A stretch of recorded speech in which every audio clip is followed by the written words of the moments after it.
성령 충만한 삶이라는 것이 어떤 체험과 감격보다도 크게 우리의 삶의 모든 경우, 그리고 우리라는 존재와 인격, 그리고 부닥치는 현실 속에서 하나님의 뜻을 채우는 것이라 하는 것을 이미 생각해 보았습니다. 그것은 하나님이 인도하시는 길이며 하나님이 채우시는 길입니다. 부부가 되는 것은 이중창을 하는 것이요, 자식을 기르는 것은 책임을 다하는 것이요, 희생하는 것이요, 주인과 성전의 관계는 모든 현실이 다 하나님께서 우리를 위하여 준비하신 하나님의 지혜고 능력이다. 이렇게 주의 말씀을, 충만이라는 말씀을 나 하나의 경험과 감동을 넘어서 하나님이 펼치신 이 창조 세계 속에 일어나는 모든 일 속을 하나님의 사람으로 걸어가고 하나님의 뜻으로 채우는 일을 말하는 것이라 그렇게 이해했습니다. 오늘은 이것이 영적 전투라 하는 얘기를 함으로써, 영적 전투라는 것이 이런 물질계를 떠나 정신적인 세계로 들어가는 그런 얘기를 하는 것이 아니라 가장 현실적인 하나님께 속하는 싸움이라 하는 얘기인 것을 분명히 할 필요가 있습니다. 모든 경우에 하나님께 속하는 싸움, 세상에 속하지 않는 싸움, 세상의 위협과 두려움을 떨쳐버리고 하나님께 속하는 싸움, 어느 경우에도 하나님께 속하는 싸움.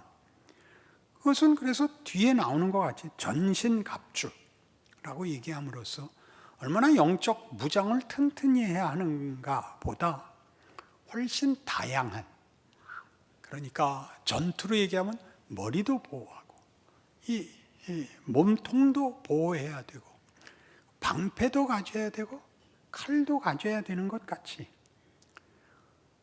우리의 삶의 어떤 경우도 이 싸움에서 제외되는 부분이 없다는 것을 기억하는, 가장 사소하고 가장 평범한 일도 영적 전투라는 사실을 일깨워주고 있습니다. 하나님의 사람이 되고 믿음이 좋아지면 특별한 임무를 가지는 것이 아니라는 걸 기억하셔야 됩니다. 우리가 살아있는 한 가지는 정체성과 결정, 그리고 구체적인 선택, 그 선택을 살아가는 실천, 그것이 다 하나님께 속할 것이냐 말 것이냐의 싸움이라는 걸 기억하라는 것이죠. 우리는 명분을 쫓고 그 유용성을 쫓느라고 사실은 구체적인 삶을 살지 못합니다. 다 자신의 인생과 자신의 처지를 아무것도 아닌 것으로 생각하고 하나님께서 건강 주시면, 조금만 삶의 여유를 주시면, 감동을 주시면 저 아프리카 가서 헐벗은 자들을 위하여 일하겠노라고, 그게 핑계라는 사실을 아셔야 됩니다. 지금 그 현실에 있습니다. 아프리카에 와 있고 여러분들이 돕고 싶은 그 현실, 아무것도 아닌 일, 이웃과 매일 벌어지는 반복된 삶의 현장이 전쟁터라는 것, 두려워하야 된가, 몸소리를 쳐야 된다는 얘기를 하는 게 아니라 이미 현장에 와 있다는 것을 기억하라는 것이죠. 그런 건 아무것도 아닌 것 같이 생각을 하는 바람에 우리는 현장감이 없습니다. 예전에 텔레비에 그런 프로 있었죠. 체험 삶의 현장. 스포츠 스타들이나 어떤 명성이 있는 어떤 사람들을 불러다가 연탄을 나르게 하고, 그렇죠? 장작을 패게 하고, 그게 얼마나 힘든 일인가를 알았습니다. 농구 선수가 그 연탄 배달하다가 길에 주저앉아서 난 못해요 그랬어요. 가장 유명한 농구 선수가, 가장 훌륭한 체력과 체격을 가진 선수가 연탄 배달을 포기했다고요. 이 부분에서 자신의 명예와 하나님이 나한테 하나님께 속하는 매일의 싸움을 주고 그 안에서 우리의 명예를 지키는 것이 무엇인가를 알아내지 못하면 우리는 늘 원망한다니까요. 은혜를 가지면 신학을 하겠다 그래요. 그러면 쉬운 줄 아세요? 신학교에 가면 우리 신학교에 오는 학생들이 들어와서 죽어나는 게 뭐냐 하면 다른 걸 다 포기하고 신학을 결심하면 그 다음부터는 형통할 줄 알고 왔다가 혼나는 거죠. 그게 시작인 거예요. 신학교에 왔는데 아무 답이 없어요. 성적은 시험 본 대로 나오고 기도한 대로 나오지 않고 학교에서 가르치는 것은 내가 원하는 것이 아니고 왜 배워야 되는지 모르고 그리고 그나마 잘 되던 것도 다 끝장이 나고 그 표정에 넉넉한 신학생은 드뭅니다. 그 표정이 좋은 사람들은 대부분 부모들이 강권해서 보낸 사람들만 표정이 좋습니다. 그러니까 떳떳하죠. 나 가라 그러는 거 왔어. 그 사람만 넉넉하고 자기가 밀려온 사람들은 죽어납니다. 여기 지금 에베소서가 하는 이 얘기, 전신갑주를 입으라. 하나님의 전신갑주, 하나님께 속하는 싸움을 싸우고 있는가 확인해보라. 이렇게 얘기함으로써 여러분들이 신앙생활을 어떤 명분 하나에, 어떤 일 하나에, 어떤 소원 하나에 넘기는 것을 여기서 분명히 경계하고 있는 것입니다. 여기 나오는 대로 진리의 허리띠, 의의 호심경, 믿음의 방패, 구원의 투구, 성령의 검, 이런 단어들이 무엇을 지시하는지 알아야 됩니다. 신비한 어떤 능력과 방법과 수단을 얘기하는 것이 아니라 매일 벌어지고 있는 우리가 노출된 현실, 본인이 서 있는 실존의 자리, 그 싸움에서 하나님께 속하라는 것입니다. 그래서 이 하나님께 속하는 싸움은 대단히 중요한 그 기초를 요구하는데 그 기초는 뭐냐면 제가 만든 단어로는 타이밍과 센스입니다. 타이밍과 센스. 요새 이렇게 교회가 욕먹는데 너희 교회는 뭐 하고 있냐? 넌 몰라도 돼. 이런 센스. 그건 설명해서 될 일이 아닙니다. 우리도 모르는데 무슨 설명을 하겠습니까? 하나님이 하시는 일들은 대부분 결과가 나타날 때까지 알 수 없는 것입니다. 요셉의 경우를 보십시오. 요셉이 어떻게 됐죠? 형들에게 미움을 받아 팔려가고 종살이하다 억울하게 옥고를 치른 그 과정으로 거기서는 만들어낼 수 없는 총리가 됩니다. 나중에 자기 형들이 식량 구하러 온 거 보고 이게 하나님이 하신 일이구나 라고 깨닫게 되죠. 그때야 자기 인생이 이해할 수 없었던 억울했던 자기 인생이 하나님의 지혜고 능력이고 준비였다는 걸 알게 되죠. 설명할 수 없는 게 많습니다. 그것들이 이 무장입니다. 그걸 매일의 삶 속에 파편같이 적용해야 됩니다. 파편같이. 모든 시험, 도전, 위협, 의심, 불안, 공포, 한계 속을 살아가야죠. 방패라는 게 뭔데요? 간신히 견디는 보호 전투 기구입니다. 간신히 견디는. 그 로마 병정들이 쓰던 이 무장을 이게 사실은 마음에 두고 그린 것인데 로마 병정들이 이렇게 네모난 커다란 방패를 보병들이 쭉 일렬로 채우고 몸을 가리고 머리에 뚜껑을 해서 화살을 맞고 창을 맞고 이렇게 전진하던 모습을 혹시 성경에서 보셨나요? 영화에선 보셨죠? 그걸 염두에 둔 묘사입니다. 화살을 막기 위하여 전체를 가린 것 같이, 그런 마음, 그런 심정, 그런 처지로 많은 날들을 보내야 하는 것이 신앙의 전투입니다. 우리는 그것보다 더 명분이 있고 더 분명하고 더 할 말이 있는 그런 경우를 자꾸 요구하죠. 특별한 경우를 요구합니다. 그러나 이 전투는 그런 싸움이 아닙니다. 그래서 이 선을 조합하는 실력, 악한 도전에 선한 결과를 만드는 그런 실력, 안목, 분별, 재치는요, 잠깐 위기를 넘기는 걸 재치라고 하지 않습니다. 자기가 갖고 있던 것을 한번 번쩍하고 드러내는 것을 말합니다. 없는 걸 할 수는 없는 겁니다. 여러분들이 가진 신앙상의 모든 실력들을 다만 기도하고 매달리고 고함 지르는 것으로밖에 쓸 줄 모르는 데서 나를 갈듯이, 성령의 검을 갈듯이 여러분에게 도전되는 모든 곳에 그걸 대응하는, 대처하는 무기로 쓸 줄 알아야 됩니다. 우린 진심만 있는 그런 군인을 본 적이 없습니다. 진심만 있는 군인, 그런 게 어디 있습니까? 무장을 하고 체력이 있고 배짱이 있어야죠. 전투의 제일 첫 번째 덕목, 맷집.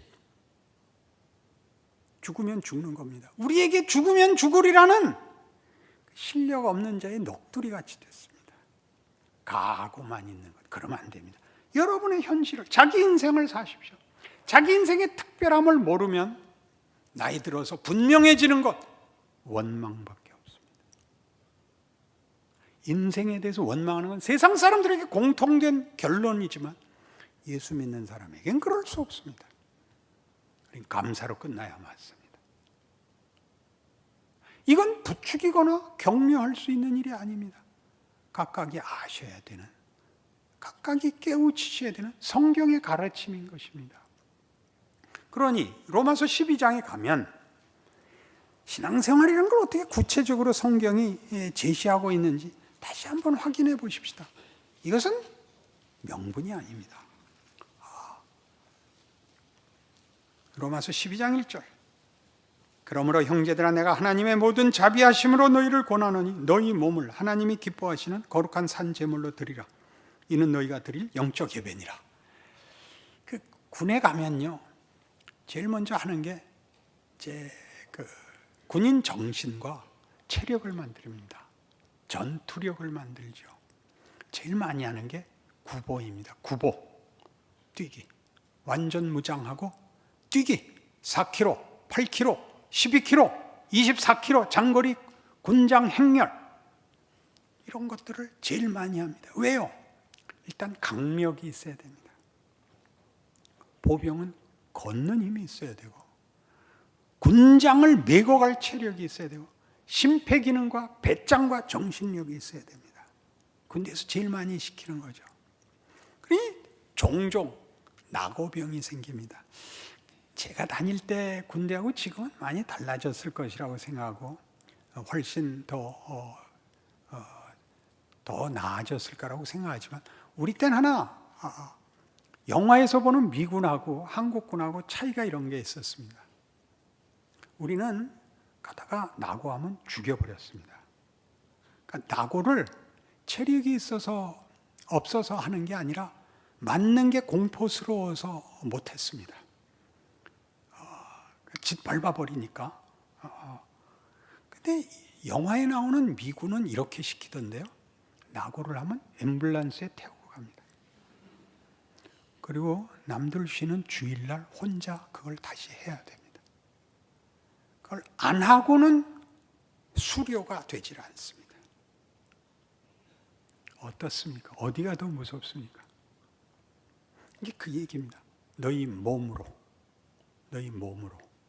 이게 구체적인 무기고 증거고 수단입니다. 머리로 할 수 없습니다. 2절을 보세요. 2절의 무서움을. 너희는 이 세대를 본받지 말고 오직 마음을 새롭게 함으로 변화를 받아 하나님의 선하시고 기뻐하시고 온전하신 뜻이 무엇인지 분별하도록 하라. 이따 좀 더 결론에서 확인할 거예요. 도대체 나에게 이 일을 왜 겪게 하셨는가? 여기서는 뭘 해야 되는가? 늘 이 질문에 서야 됩니다. 아무것도 아닌 일로 지나가지 마시고 이 일에서는 뭘 어떻게 해야 되는가? 이건 뭔가? 왜 반복적으로 이 일은 나오는가? 생각하셔야 되는데 하나 먼저 분명히 하고 지나가요. 3절 내게 주신 은혜로 말미암아 너희 각 사람에게 말하노니 마땅히 생각할 그 이상의 생각을 품지 말고 오직 하나님께서 각 사람에게 나누어 주신 믿음의 분량대로 지혜롭게 생각하라. 할 만큼 하시면 됩니다. 보병 보고 날라다니구라고 안 그럽니다. 뛰라고는 그래도. 뛰라고는 그래도. 기억하십시오. 무슨 나라를 구하고 교회를 구하고 그딴 거 하지 마시고 여러분 하나하나 챙기세요.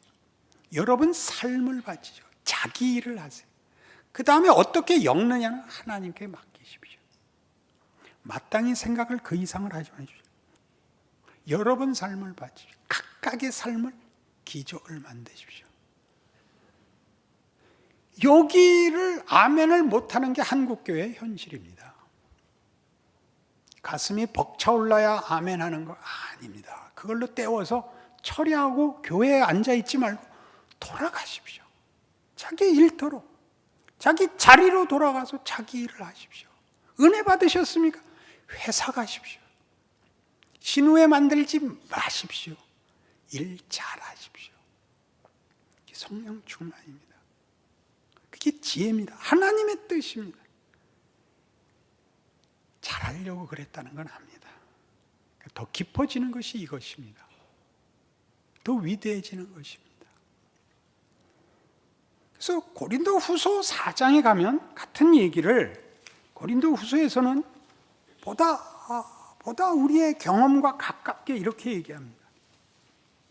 고린도 후서 4장 5절 우리는 우리를 전파하는 것이 아니라 오직 그리스도 예수의 주 되신 것과 또 예수를 위하여 우리가 너희의 종된 것을 전파함이라. 어두운 데 빛이 빛이라 말씀하셨던 그 하나님께서 예수 그리스도의 얼굴에 있는 하나님의 영광을 아는 빛을 우리 마음에 비추셨느니라. 우리가 이 보배를 질그릇에 가졌으니 이건 육체를 가르치기도 하고 삶을 가르치기도 합니다. 유진 피터스는 후자를 택해서 우리가 이 보배를 질그릇 같은 삶에 가졌으니라고 번역합니다. 금방 이해가 되시죠? 질그릇 같은 삶, 아무것도 아닌 것 같은 삶의 이 보배를 가지고 있습니다. 이는 심히 큰 능력은 하나님께 있고 우리에게 있지 아니함을 알게 하려 함이라. 우리가 사방으로 우겨쌈을 당하여도 쌓이지 아니하며 답답한 일을 당하여도 낙심하지 아니하며 박해를 받아도 버림받지 아니하며 거꾸로 뜨림을 당하여도 망하지 아니하고 우리가 항상 예수의 죽음을 몸에 짊어짐은 예수의 생명이 또한 우리 몸에 나타나게 하려 함이라. 내가 간자리까지 납니다. 말로 한 자리가 내가 아니고 내가 간자리, 내가 행한 자리까지 납니다. 이거 잘 아셔야 됩니다. 여기에서 우리는 뭐라 할까요? 지식 위주의 교육의 부작용을 갖고 있습니다. 멋진 해설이 선수보다 잘난 게 되어버렸죠. 멋진 해설하지 말고 선수가 되십시오. 여러분 각각의 명예를 위하여, 여러분 각각의 삶과 실존의 가치를 위하여 이 말씀을 기억하십시오. 잘난 척하려고 기억하지 마시고. 좋으십니까? 그래서 우리가 뭘 안 하고가 아니라 보내져서 해야 되는 책임을 지고 있는 존재라는 걸 기억하십시오. 예배 끝나면 집에 돌아가야 됩니다. 가족을 만나야 되고 자고 내일 아침에 일어나 아침밥을 하고 밥을 먹고 회사에 가고 장에 가고 이웃을 만나야 되는, 도망가서 무엇을 안 하는 존재가 아니라 던져져 있어서 그 삶의 쳇바퀴에서 벗어날 수 없다는 걸 아셔야 됩니다. 그것을 바쳐야 됩니다. 어떻게 바치라고 했느냐? 에베소서 4장은 이렇게 나오죠. 한번 봅시다. 제일 중요한 구체적인 구별, 에베소서 4장 31절. 너희는 모든 악독과 노함과 분냄과 떠드는 것과 비방하는 것을 모든 악의와 함께 버리고 서로 친절하게 하며 불쌍히 여기며 서로 용서하기를 하나님이 그리스도 안에서 너희를 용서하심과 같이 하라. 매일 이 싸움과 씨름하십시오. 이거 알면 할 수 있는 게 아닙니다. 알아도 못합니다. 상대방에게 잣대로 쓰지 마시고 자신의 삶에 매일 이 싸움이죠. 내가 가는 단골 가게 20년이 넘도록 단골이었는데 이번에 포도 썩은 거 줬다. 그 싸움입니다. 그걸 잘하라는 거죠. 그걸 뭐라고 해야 될까요? 그런 게 지혜지요. 언제쯤 얘기하면 좋을까요? 여러분 이런 경험은 당해보시지 않았나요? 자동차에 이상이 있어서 정비 공장에 갔더니 아유 이거는 가셔야 됩니다. 근데 중고는 5만 원이고 제대로 된 정품 신품은 10만 원입니다. 어떻게 하시겠습니까? 그럼 정품으로 갈아주십시오. 그러고 몇 달 있다가 그게 또 이상해서 갔더니 그 주인이 하는 말이 아니 지난번에 어디서 수리를 하셨길래 중고를 갈으셨어요? 라는 소리를 듣는 일은 비일비재한 현실입니다. 그때 어떻게 하실래요?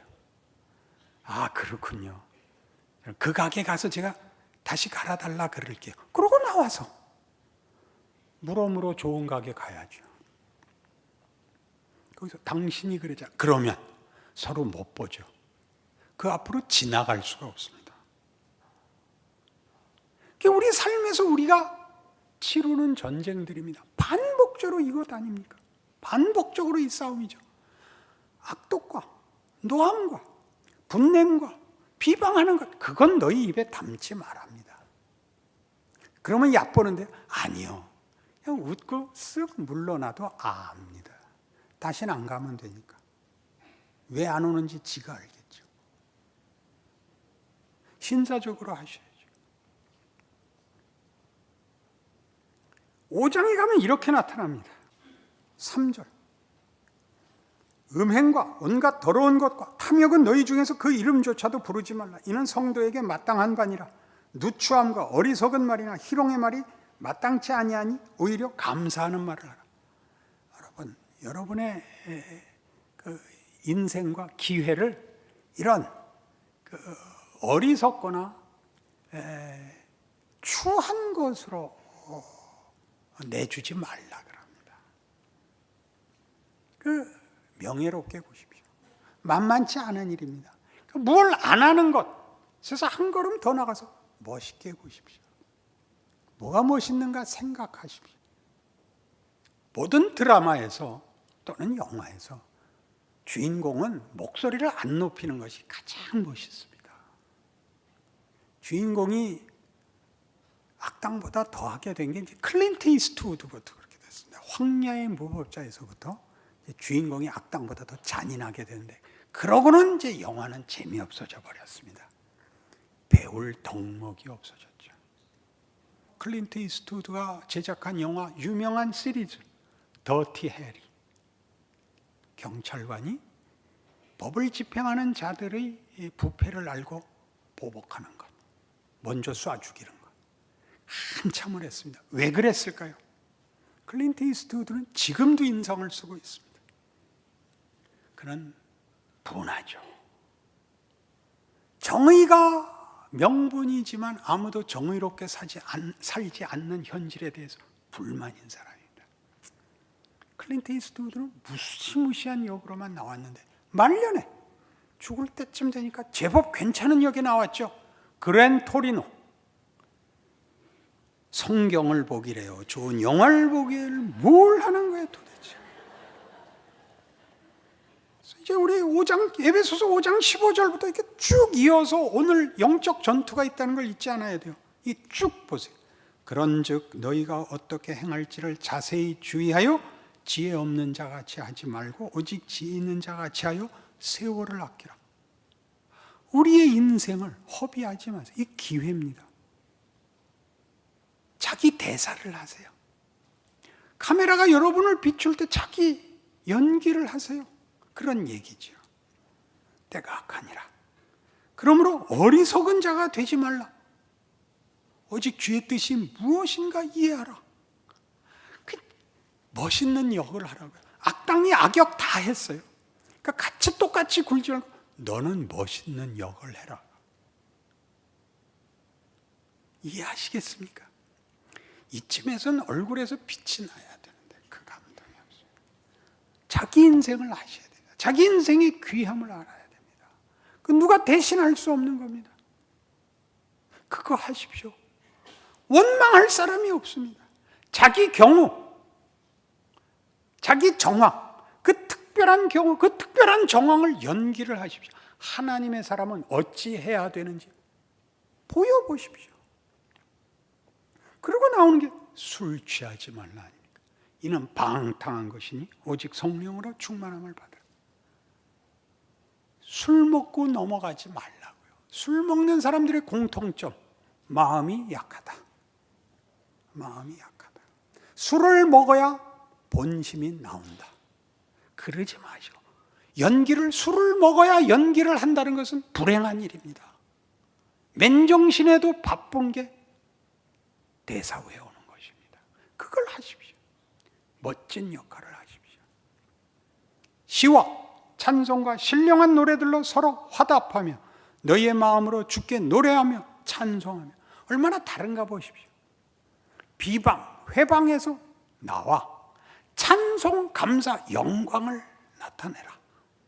여러분 생애에 그리하십시오. 아무것도 아닌 것 같은, 아무도 보지 않는 것 같은 그 자리, 여러분의 정황에서 하십시오. 여러분이 만나는 사람, 부닥친 사건에서 그리하십시오. 범사에 우리 주 예수 그리스도의 이름으로 항상 아버지 하나님께 감사하며. 기가 막히죠. 뭘 감사하려는 거죠?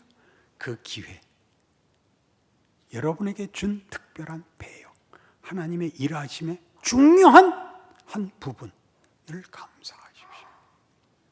그리스도를 경외함으로 피차 복종하라. 강요하지 마십시오. 우월감을 가지지 마십시오. 각각의 발언과 각각의 주장을 수용하십시오. 그리고 기다리십시오. 하나님이 우리 모든 다른 의견을 어떻게 묻고 무엇을 만들어내시는지 기다리는 넉넉한 믿음으로 여러분의 삶과 여러분의 인생을 채우십시오. 자랑할 것이 자기에게만 있을 것입니다. 기도하십시다. 하나님 아버지 은혜를 감사합니다. 우리는 우리 인생을 다 알지 못합니다. 그것은 하나님 손에 있습니다. 우리에게 허락하신, 우리가 직면하고 있는 현실 속에 하나님이 함께 하시는 것만 압니다. 그러니 우리가 당하는 매 경우에 하나님의 사람이게 하여 주시옵소서. 은혜를 나누는 자 되게 하여 주시옵소서. 자기가 할 수 있는 것을 하고 나머지는 맡길 수 있는 믿음 주시옵소서. 예수님 이름으로 기도합니다. 아멘.